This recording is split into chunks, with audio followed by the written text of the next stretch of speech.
Pessoal que mexe com leitura, costura, vai forçando muito a vista, às vezes precisa de um auxílio, de um óculos. Eu vou ler na NVT mesmo. Fique de pé por reverência, se você puder. A ceia do Senhor, um dos cultos mais importantes que nós temos. Culto de ceia e culto de Páscoa. Glória a Deus. Abra em João capítulo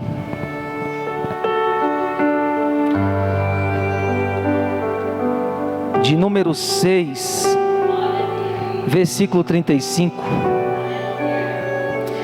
Glória a Deus. Deus é fiel. Amém, meus irmãos? Diga: Deus é fiel. Capítulo 6, versículo 35.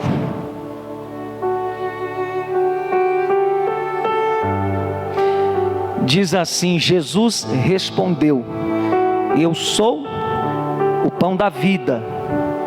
Quem vem a mim nunca mais terá fome. Quem crê em mim nunca mais terá sede. Versículo 53.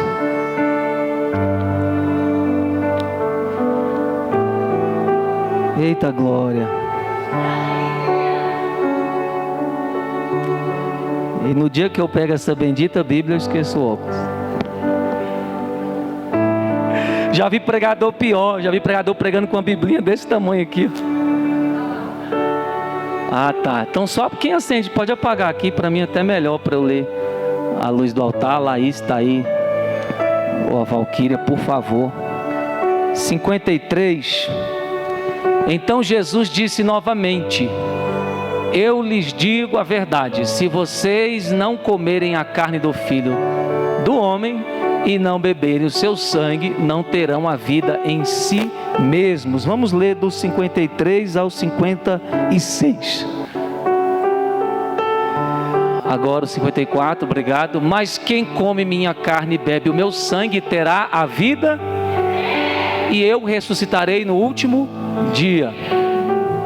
Pois minha carne é verdadeiramente, e meu sangue é verdadeira. Último. Quem come minha carne e bebe meu sangue permanece em mim e eu. Vamos. Deus, obrigado por essa noite. Obrigado pela tua presença. Pedimos que o Senhor fale conosco. Humildemente precisamos da tua voz.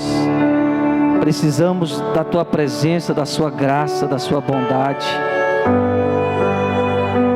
Seja o teu Espírito a nos edificar nessa noite.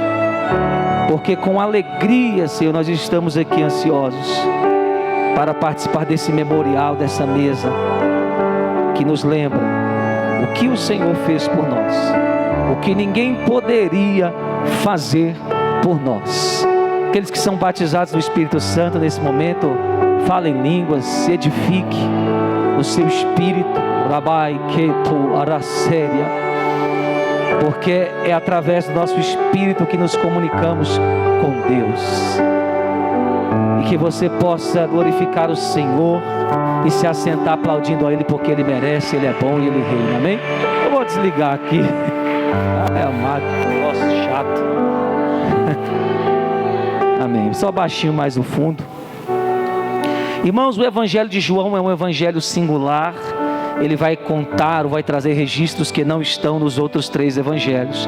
E nós, estudantes da palavra, o chamamos de evangelho para a igreja, né? Mateus teve um foco direto, isto é, apontado diretamente para o próprio povo, a nação judaica. Nós temos o evangelho de Marcos, que foi apontado especialmente para os romanos. E nós temos o Evangelho de Lucas, que foi destinado primariamente aos gentios, tanto que Lucas é o único autor gentil no Novo Testamento, na Bíblia. E nós temos João, que é o Evangelho para a igreja. Por isso nós temos uma diferença notável no Evangelho de João, no que diz respeito ao testemunho da vida, dos ensinamentos de Cristo, e de suas profecias. Nós temos aqui Jesus falando nesse contexto de pão, de bebida, referindo-se a Ele mesmo como pão que alimenta o homem, como aquele que dá o Espírito Santo que sacia a sede daqueles que têm sede de Deus. Mas nós temos no capítulo 13 a referência da mesa da ceia, que é a última Páscoa, porque neste contexto o sacrifício seria o próprio Jesus Cristo. O que é interessante é que o próprio João vai nos falar que Jesus é a expressão visível de Deus. Os povos, as nações, principalmente o povo de Deus, não conhecia a Deus de uma forma plena como hoje nós conhecemos por causa da vinda de Jesus Cristo. Então Jesus, ele diz: quem me vê a mim, vê o Pai. Então o Deus do Antigo Testamento é agora Pai, um Pai que está conseguindo muitos filhos para si e formando uma grande família de salvos, abençoados, amados. Você vai dando glória, tem que dar glória mesmo, que são a igreja, que somos nós. A graça e a verdade vieram por Jesus Cristo. Eu estava estudando esses dias, lendo João, e é interessante como a graça de Deus é profunda, como a misericórdia de Deus é grande. E claro, misericórdia não é graça, graça não é misericórdia. Misericórdia é não dar o que merecemos, ou seja, todo homem já nasce merecendo morrer, ser aniquilado, ser destruído por causa do seu pecado, mas a misericórdia impede que nós recebamos isso. Olha só, Jeremias nos aponta as misericórdias de Deus dessa forma: as misericórdias de Deus são as causas de não sermos consumidos. Mas Jeremias também diz: elas se renovam todas as manhãs e duram para sempre. A misericórdia na Bíblia, ela é separada em 3 fatos, em 3 aspectos. Primeiro, ela dura para sempre, ela é eterna, de geração em geração. O homem não merecendo, Deus manifesta a sua misericórdia. O segundo aspecto é que elas são as causas de não sermos destruídos. Se você está vivo, se você respira, se você vive, é por causa da misericórdia de Deus. Não é merecimento nosso, não é bondade nosso. Esse é o segundo aspecto. Por causa dela e somente dela nós estamos aqui nessa terra. A terceira coisa, o terceiro aspecto da misericórdia é que elas se renovam todas as manhãs. Isto é, todos os dias, quando você acordar, a misericórdia de Deus já foi renovada para abençoar seu dia. Na segunda-feira, misericórdia de Deus para você. Terça-feira, misericórdia do Senhor para a sua vida. Quarta-feira você acorda, misericórdia renovada. Quinta-feira, sexta-feira, sábado, aleluia, é domingo. Todos os dias, todas as manhãs, as misericórdias de Deus se renovam, aleluia. E nós temos a graça já é o favor imerecido, já é dar o que você não merece. Se misericórdia é não dar o que você merece, graça é dar o que você não merece. Nós temos a graça ordinária e a graça extraordinária, ou graça comum e a graça salvífica. Ou seja, o mundo, aqueles que não têm Jesus, eles desfrutam da graça comum, da graça ordinária, isto é, chuva, vento, clima, o sol, a lua, ter momentos, desfrutar das coisas da vida, experiências. Essa é a graça que está derramada sobre toda a criação. Mas a graça extraordinária, aleluia, é só para os salvos. A graça extraordinária é só para quem aceitou Jesus. Eu acredito que tem gente que aceitou Jesus como seu Salvador, e a esses que são filhos, que é a igreja eleita, salva, ele diz: eu tenho nesta graça extraordinária e incomum salvação, eu tenho nesta graça, aleluia, vida abundante, eu tenho paz que o mundo não pode receber, eu tenho alegria do céu e do Espírito, que não depende do que você está passando para tê-la. A graça extraordinária nos dá livramentos, provisões sobrenaturais, experiências diferenciadas, e Jesus Cristo nos trouxe isso. Eu fico pensando, o que falta para nós? Falta Jesus nas nossas vidas, falta comunhão, falta uma vida de serviço e de sacrifício. Quando eu estava orando esses dias, Deus falou comigo: a igreja hoje não quer orar, a igreja hoje não quer comunhão, a igreja fica aí perdida no dia a dia, nas próprias cobiças, nos desejos, nas redes sociais, e esquece o tempo comigo. E aí a gente vê que Deus não tem operado como Ele queria, por causa da nossa irresponsabilidade como igreja, no nosso compromisso. As pessoas estão deixando Jesus de lado, elas estão esperando o macumbeiro, o ímpio, ou até o animal falar de Jesus, igual a jumenta de Balaal. Eu estava vendo na internet um feiticeiro falando o que o crente deveria falar, ensinando o que os pais crentes deveriam ensinar para os seus filhos. Hoje o pai deixa o filho num celular, numa televisão, ele tem acesso a bruxaria, pornografia, imoralidade, feitiçaria, um monte de coisa, e às vezes os pais crentes perguntam: por que eu estou na igreja e meu filho está endemoniado? Porque eu sou crente, eu oferto, eu dizimo, eu faço a obra, e meu filho está cheio de demônio. E Deus está falando, é porque é uma igreja que não quer mais ficar na mesa com Jesus. Toda mesa é boa para ela, a mesa do passeio, a mesa do trabalho, a mesa da diversão, a mesa da comelância, mas a mesa da oração e da palavra tem sido negligenciada. Sabe por que as coisas estão difíceis? Está faltando Jesus. Irmão, o mundo não tem que pregar Jesus não, o mundo não espera Jesus não. Quem disse isso? A Bíblia diz que Deus não se revelou ao mundo. Jesus não se revelou ao mundo, o mundo não vai se converter, não vai esperar Jesus não. Jesus se revelou à igreja. Jesus se revelou a mim e a você. Então cabe a mim e a você falar de Jesus para o mundo. Mas para falar de Jesus tem que ter mesa, tem que conhecer o caminho da mesa, aleluia, tem que se assentar na mesa, tem que comer na mesa, tem que aprender na mesa. Às vezes eu vejo que pregações nos nossos dias que não alimenta ninguém, que não cura ninguém, que não renova ninguém, porque as pessoas estão trocando o que tem na mesa pelo que é mais fácil. Irmão, se você quer pregar a palavra e ver Deus libertar, irmão, põe Jesus na tua palavra. Conheça mais sobre Jesus. O segredo de tudo na nossa vida, irmão, nosso ministério, nossa família, nossos projetos é Jesus. Você não pode tirar Jesus. Tem lugar que eu falo: eu vou embora porque a pregação está mais tirando a minha fé do que colocando. São incrédulos que estão tratando a igreja como outros incrédulos. Fala mais dos problemas, fala mais do que está vendo segundo a vista natural, do que aquilo que recebeu do Espírito.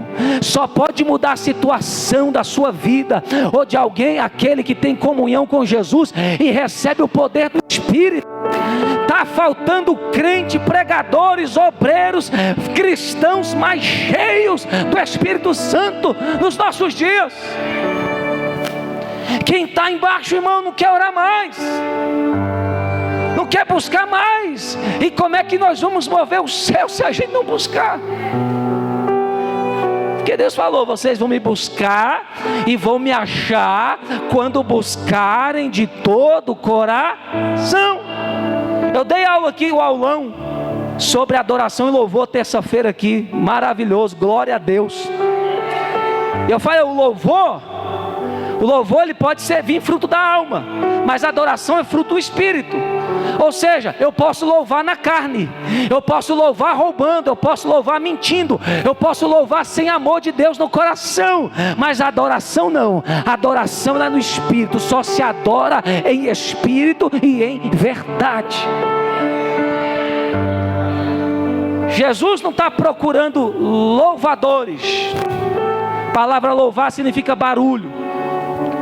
Mas João 4, a palavra diz que ele procura verdadeiros adoradores que adoram o Pai em espírito e em verdade.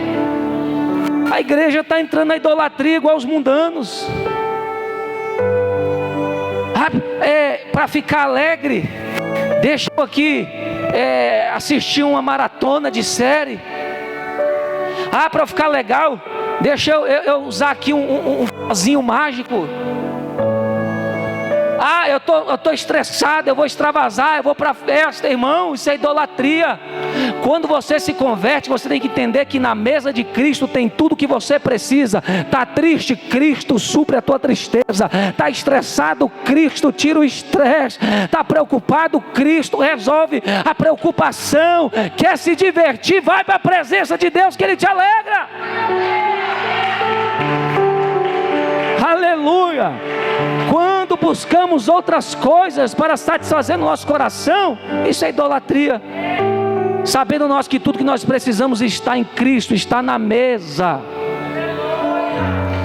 Eu louvo a Deus porque no Evangelho de João, Jesus é apresentado como o Verbo que se fez carne, aleluia, como Deus, como Filho de Deus, como Filho do homem. Lá em João 8,58 ele diz: eu sou. Ou João 1,29, ele é o Cordeiro de Deus, aleluia. Ele é o Messias em João 1,41. Ele é Senhor, ele é Rei de Israel, ele é pão da vida, ele é luz do mundo, ele é bom pastor lá no capítulo de número 10, glória a Deus. Ele é a ressurreição e a vida em 11,25. É caminho, verdade e vida em João 14,6. E Ele é a videira verdadeira em João capítulo 15. Jesus é tudo que nós precisamos. Jesus é tudo que nós queremos. Jesus é tudo que nós podemos ter na nossa vida. Aleluia.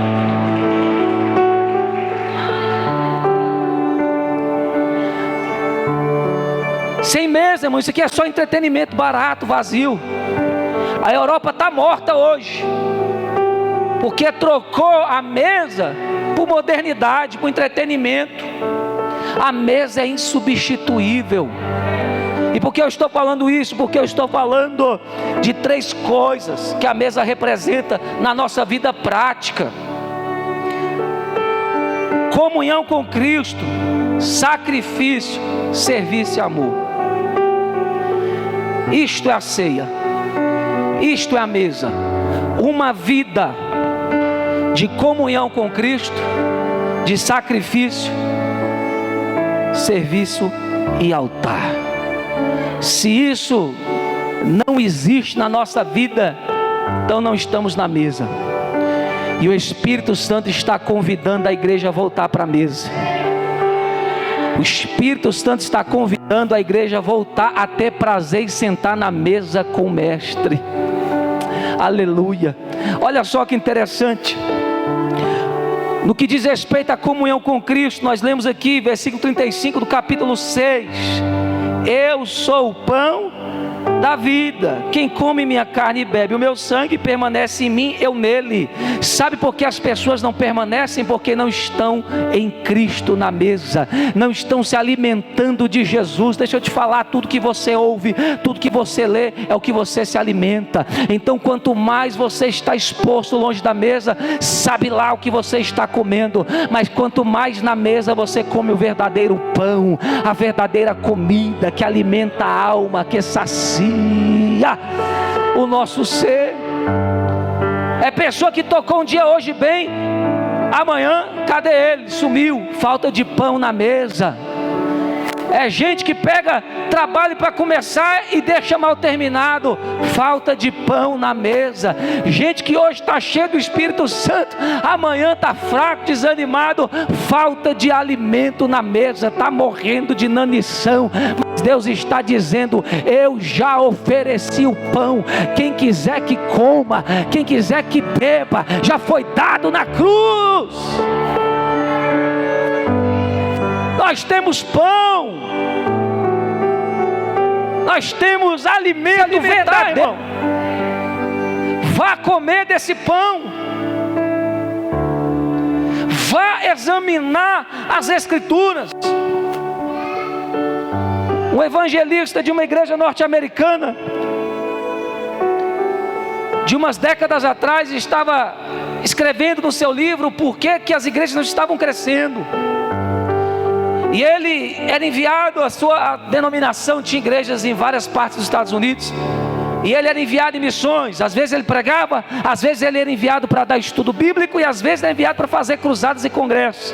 E falando das cruzadas, ele viu que a única igreja, ou as igrejas que cresceram, foram aquelas que depois da cruzada as pessoas se reuniam para estudar a palavra e orar. E ele foi na igreja que teve sucesso, e ele falou: fiz cruzada numas 10 dessas igrejas, só a sua cresceu, só a tua está cheia de gente. Qual é o segredo? O pastor falou: é porque depois da cruzada a gente levantou obreiros, foi nos lares das pessoas e falou para elas: ó, não adianta só ter ido na cruzada, tem que vir para a igreja estudar a palavra e orar com a gente. Se não puder ir na nossa, vai numa mais perto, ou a que Deus dirigir. Acabou o evento, acabou a cruzada, os crentes estavam lá.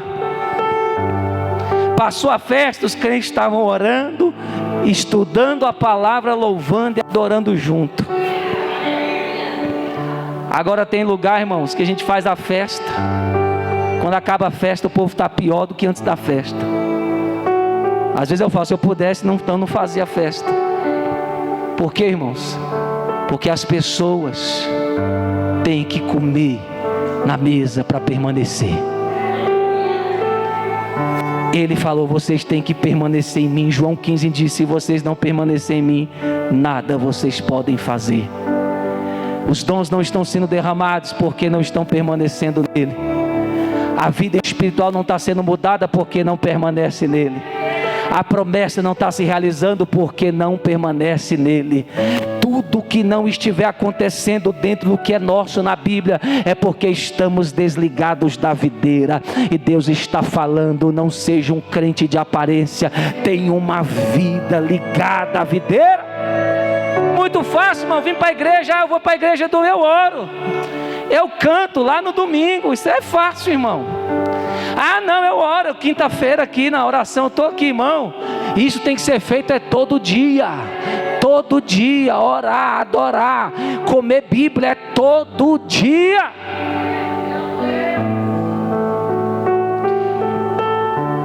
Só há comunhão com Cristo na mesa, irmão. A gente tem que se desligar das coisas que nós estamos fazendo, se ocupando, porque o que está nos cansando não é Deus, não é obra, não é a oferta que está sendo pedida, é o mundo. É o mundo.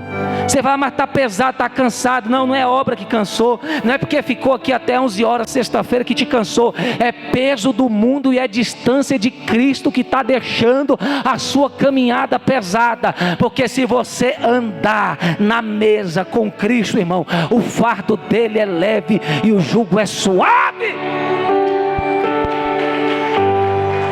Comunhão,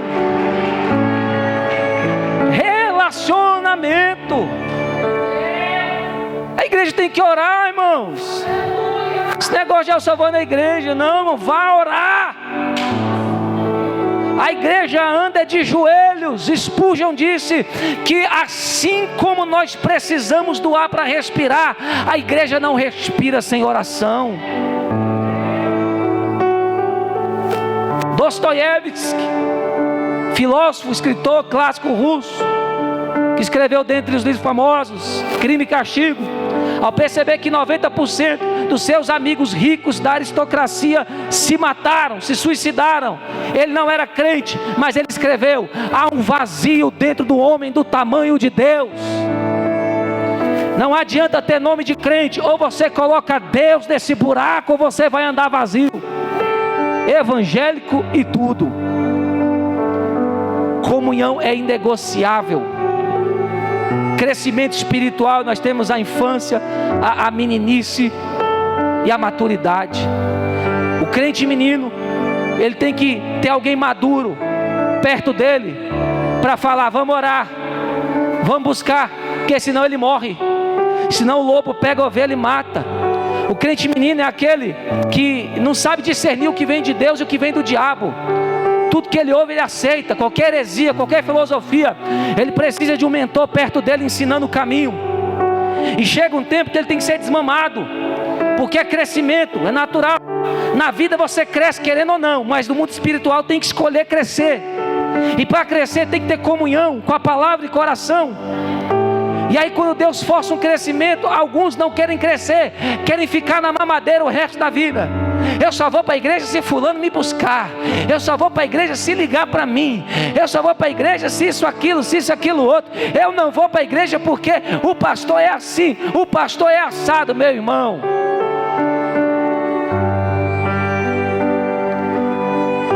Jesus falou que quem não tiver ligado nele vai ser lançado fora, irmão. Porque sem ele não tem como você produzir fruto. Você não tem como cumprir a justiça de Deus. Aí tem o crente que está crescendo, sabe? Mas é aquele lá que tudo distrai ele. Começa as coisas e se distrai. Aquele que não se concentra em Cristo na mesa, fica sempre querendo saber da vida alheia, o que está acontecendo. É igual aquele adolescente, você manda lavar a louça, vai para o trabalho, quando volta, cadê a louça? Está suja, está brincando com os meninos. Começa, mas não termina. Se você tiver uma vida de comunhão na mesa, você vai começar os seus projetos e vai terminar, porque Deus dá alimento para que você cresça e se torne responsável. A gente está com tanto menino que não quer amadurecer, que eles não querem ouvir, não querem crescer, e quando você chama ele para crescer, ele procura outra igreja que deixa ele do jeito que quer, a vida toda, menino. E se ele mesmo não pegar e se ungir e começar a pregar e dizer que é pastor e que é dono de igreja também. A falta de comunhão está trazendo essas coisas para o nosso meio. Mas Jesus falou o seguinte: se nós priorizarmos a mesa, nós viveremos a glória de Deus na nossa vida. Foi isso que ele falou lá para a família de Lázaro. Porque quem crê vê a glória, Bispo Avani. Eu creio na glória de Deus. A glória de Deus se manifesta aqui de uma forma tremenda, sabe? Eu acho lindo que Jesus, ele não mente não. Quando ele chegou lá, Lázaro estava morto, Marta foi na frente, e aquele alvoroço todo, e ela: mestre, se o senhor não estivesse aqui, se o senhor estivesse aqui, ele não teria morrido, Ele falou: não, mas eu vou ressuscitar ele. Não, eu sei que no último dia o senhor ensinou para nós na mesa que o Senhor vai ressuscitar. Não, não é no último dia não, Marta, é agora mesmo. Você crê? Ela: eu creio, Senhor. Jesus foi lá, depois falou com Maria, depois chegou perto da porta do sepulcro, chorou e disse: ora, rola a pedra aí. E o pessoal: mas já cheira mal. Aí Jesus olhou para Marta e falou: Marta, eu não falei que se tu cresce, tu veria a glória de Deus? E tu creu. Então olha só, Lázaro, vem para fora. E a palavra de Deus diz que Lázaro saiu. É na mesa que a gente adquire fé. É na mesa que a gente participa da glória de Deus. É na mesa que a gente amadurece. O que é o crente maduro? 3 coisas aqui. Primeiro, ele estima as coisas espirituais acima das coisas da terra. Todo crente maduro, ele não é preso às coisas da terra. Esses crentes bicudo que fica fazendo chantagem emocional, firma, não firma, congrega, não congrega, me posiciona, não me posiciono, para alguém chegar e adular, falar: o que está acontecendo? Para ele chorar, dar um de vítima, e Deus não nos tem como vítimas, e dizer: é muita prova. Meu filho, um crente maduro, ele não serve a Jesus por causa das coisas desta terra. Ele está firmado nas coisas do alto. Ele está firmado numa comunhão, numa salvação, numa promessa de suprimento e provisão sobrenatural. E numa fidelidade, porque eu creio em um caráter leal de um Deus que nos chama para andar com Ele. Segunda coisa, o crente maduro, ele não é movido pelo que falam dele. Tem gente que é movido por crítica ou elogio. Você tem que pisar em ovos, porque quando você critica ele, eu amo esse pastor. Você elogia ele, esse pastor é bênção, minha bênção, deixa eu dar 1000 likes, 1000 likes, 1000 likes. Então 1000 likes, 1000 likes. Compartilhe no Zap, compartilhe no Instagram, porque ele me elogiou. Mas no dia que o pastor te critica, ou não está no dia bom, e fala de uma forma assim, às vezes você acha que ele foi duro, você desanima, aí fica desanimado, aí murmura, aí bloqueia o pastor, o menino. É fuleiragem. Bloqueio, desbloqueio, bloqueio, desbloqueio. É o menino, a fraldinha, irmão, sabe? Mas um crente maduro, ele não é dirigido pelo que as pessoas pensam ou falam dele.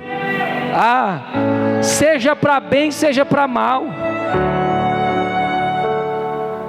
Uma crítica não muda o dia dele. Uma notícia ruim não muda o humor dele, porque ele é dirigido pelo que as pessoas falam ou pensam. Ele é dirigido pela palavra de Deus a respeito dele. Aí como a gente vai ser dirigido pelo que Deus fala se a gente não quer ler Bíblia e orar? Se a gente não quer sentar na mesa, quer pregar vazio, quer fazer a obra vazio, quer viver vazio? Não, mas na mesa, irmãos, há o pão que supre as nossas necessidades, há o pão que forma o nosso caráter, há o pão que nos transforma, há o pão que nos ensina a viver nesse mundo e vencer o mundo. Porque os professores, os coaches vão te ensinar a vencer no mundo, mas vencer o mundo só na mesa com Jesus. Esse microfone está falhando, ninguém me viu. Segunda coisa, diga a primeira coisa, comunhão que tem na mesa. Fala, na mesa tem comunhão. Segunda, diga sacrifício. João 6,51. O pão que eu darei pela vida do mundo é minha carne. O pão que darei pela vida do mundo é minha carne. Ele está falando que eu estou me sacrificando. Abaixa só um pouquinho esse. Eu estou me sacrificando. Jesus se sacrificou. Jesus abriu mão. Aí eu pergunto, por que a gente não quer se sacrificar? Por que a gente não quer abrir mão? Tudo a gente acha que é difícil demais. Pede oferta, é difícil demais dar oferta. Pede voto, difícil demais tem que dar voto. Pede para vir orar, difícil demais ter que vir aqui orar. Pede para limpar a igreja, difícil demais limpar a igreja. Pede para pregar, difícil demais pregar. Então o que tu quer? O que você quer se a mesa te chama para um sacrifício? Te chama para uma renúncia de você mesmo. Deus estava tão alheio de si, não tinha nada de egoísmo em seu ser, que na cruz, enquanto ele estava sendo torturado, ele vai dizer: Pai, perdoa, eles não sabem o que fazem. Às vezes a gente, irmão, fica com raiva da pessoa, a pessoa não fez nem nada, fica meses com mágoa, com raiva, tão ruim que é o coração. Aí sabe lá, depois de um ano perdoa. Jesus, enquanto estava sendo maltratado, ele já estava perdoando, ele já estava esquecendo.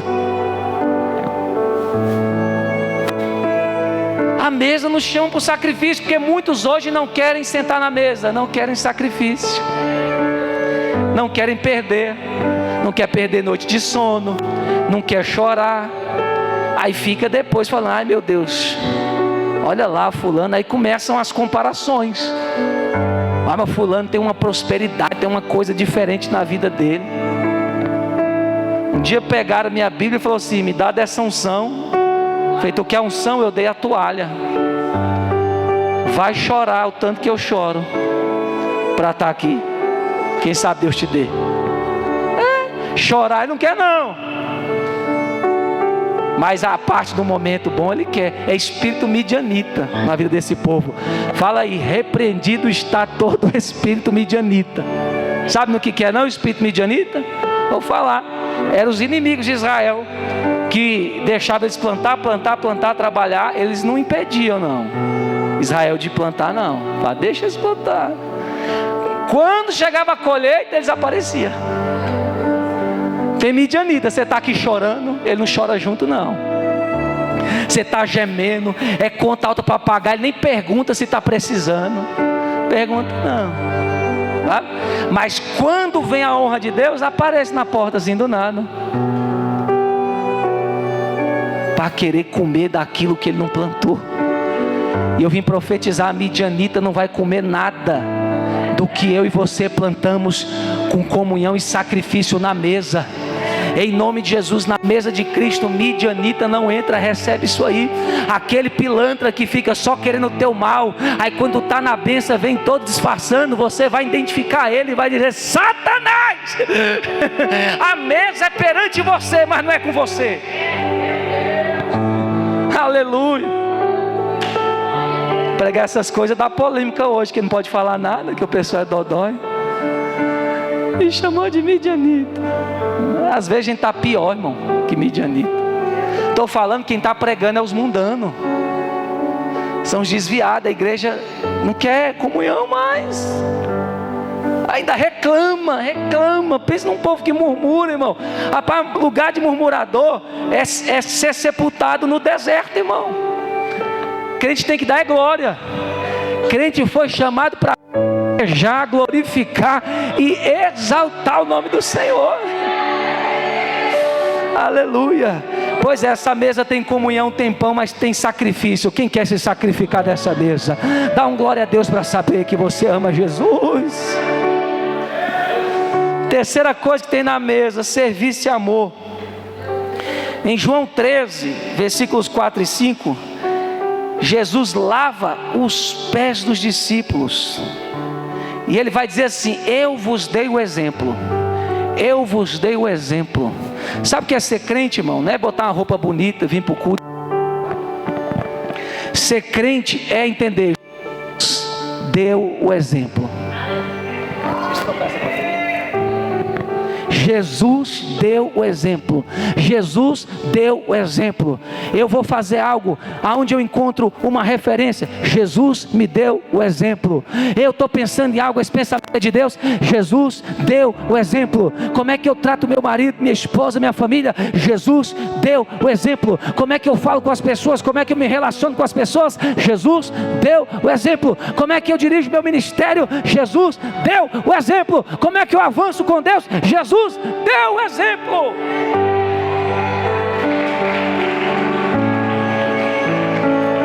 E para saber o exemplo, tem que estar na mesa. Lavar os pés dos discípulos era uma ação que só escravos faziam. Por isso que Pedro se escandalizou, porque um judeu de sangue não poderia fazer aquilo. Só um escravo fazia aquilo. Quando Jesus tomou esta atitude, Pedro falou: não vai lavar meu pé não, isso é muito vergonhoso. Aí Jesus falou: se eu não lavar seu pé, você não vai ter parte comigo. Ou seja, Jesus está dizendo: se você não me vê como exemplo, você não vai conseguir viver o Evangelho. Então, me observa e aprende comigo. Jesus falou uma coisa muito linda, irmãos. Ele falou assim: vocês não são mais escravos, vocês são amigos. Porque o escravo não sabe de nada, mas o amigo, eu revelo a intimidade. Isso é muito profundo. O patrão não vai contar segredo para escravo, não dá certo. Mas para aquele que é amigo, ele conta tudo. Irmão, quando você aceita uma comunhão, sacrificar e ter uma vida de serviço e amor, o Pai revela os segredos do céu para você. Deus não vai revelar todo o seu futuro, mas tem coisas que Ele revela. E Deus fala: eu quero coisas maiores para a minha igreja, para o meu povo, se eles ainda amarem a mesa, se eles ainda quiserem tempo comigo. Irmão, comunhão, serviço, sacrifício, amor, começa na mesa. Tudo começa na mesa. Antigamente eu falava: eu oro 1 hora, eu oro 2 horas, eu oro 6 horas, jejum 5 dias da semana. Aí eu falei: isso é coisa de fariseu. Quando você senta na mesa, isso vira um estilo de vida. Eu não fico falando para aí quanto tempo eu oro, eu só sei que eu obedeço. Que quando é para orar, eu estou orando. Quando é para ficar na mesa com Ele, eu fico. Irmãos, ninguém sai da mesa do mesmo jeito. Hoje nós estamos comendo dessa mesa, eu tenho certeza que nós não vamos sair daqui do mesmo jeito. Eu tenho certeza que quem está comendo comigo esta palavra já decidiu: eu vou começar a minha semana diferente. Eu vou começar a minha semana corrigindo a minha agenda. Eu vou voltar a priorizar a mesa. Aleluia!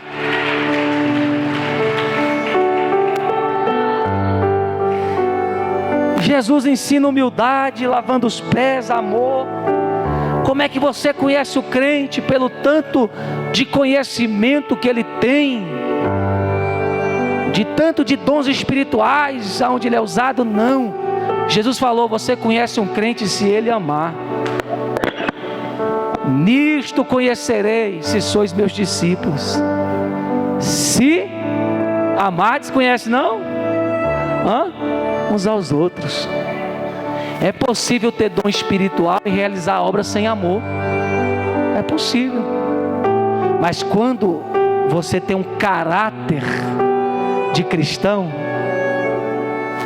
é fácil manifestar se o amor de Deus está na sua vida. Paulo falou que eu posso fazer tudo, mas se eu não tiver amor, de nada vale. Quando eu busco a mesa, eu saio com tudo isso. Eu saio alimentado. Eu saio disposto a sacrificar. Eu saio apto a amar. E essa mesa hoje que nós estamos encerrando é isso. A revelação é essa. Não coma por comer, meu filho. Volte a participar da mesa espiritual. Deus falou comigo hoje, bispo, esse é o convite para a igreja. Volte para a mesa espiritual, sabe? Volte para a dieta certa, oração e palavra. Um certo pregador respondeu a um jovem que perguntou: o que eu faço para ser cheio do Espírito Santo? O que eu faço para pregar a palavra como o Senhor? O que eu faço para ser uma bênção? Ele falou assim: um pássaro tem 2 asas, e ele só pode voar por causa dessas 2 asas. E o nome de uma é oração, o nome da outra é Bíblia Sagrada.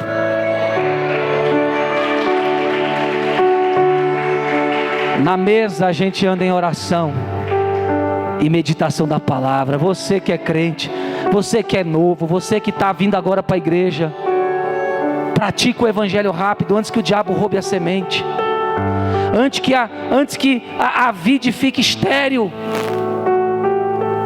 Porque com o diabo tem que ser rápido, você tem que reagir rápido. Você pegou a palavra, pratica logo, porque ele pode roubar. John Wesley falou que conhecimento sem prática só endurece o coração. E ele falava que quando ele tirava os seus tempos para meditar e orar e ler a palavra, aquilo que o Espírito Santo denunciava nele, ele corria e praticava. Se o Espírito Santo falasse sobre a avareza, ele começava a ajudar os pobres, começava a doar os seus bens. Se o Espírito Espírito Santo testificasse que ele estava frio, ele corria para o jejum. Se o Espírito Santo testificasse, você está precisando de buscar mais a minha palavra, ele lia mais a palavra. Se o Espírito Santo falava, eu quero amor, ele começava a manifestar gestos de amor. Quando você está na mesa, ela te diz o que você tem que fazer, para que você se mantenha alimentado. Sabe qual é que Jesus está falando assim? Eu quero que minha igreja se mantenha forte, nutrida, alimentada. Deus te trouxe aqui para dizer isso. Estou te alimentando com pão vivo. Se mantenha alimentado. Se coloque de pé nessa noite. Aleluia.